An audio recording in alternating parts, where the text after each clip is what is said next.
જય શ્રી કૃષ્ણ। આજે આપણે કોલેસ્ટ્રોલ વિશે વાત કરીશું।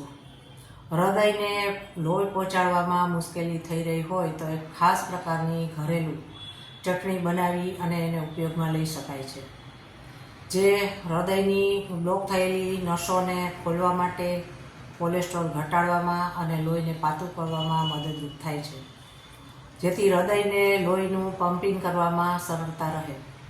એના માટે 3 થી 4 કળી લસણની લેવી, 2 લાલ મરચાં, 2 લીલા મરચાં, કોથમીર, આદુ, લીંબુનો રસ અને સંચળ કે સિંધવ મેળવી અને ચટણી બનાવી લેવી અને દરરોજ ખોરાકની સાથે ઉપયોગમાં લેવી। એનાથી કોલેસ્ટ્રોલ ઘટે છે અને લોહી પાતળું રહે છે અને એનાથી હૃદય રોગમાં રાહત રહે છે।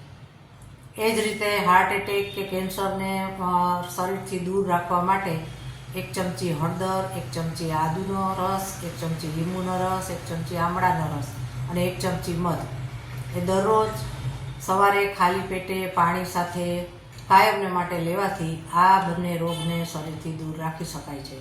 તો આ મારો વિડીયો ગમ્યો હોય તો વધારેમાં વધારે સબસ્ક્રાઈબ કરજો।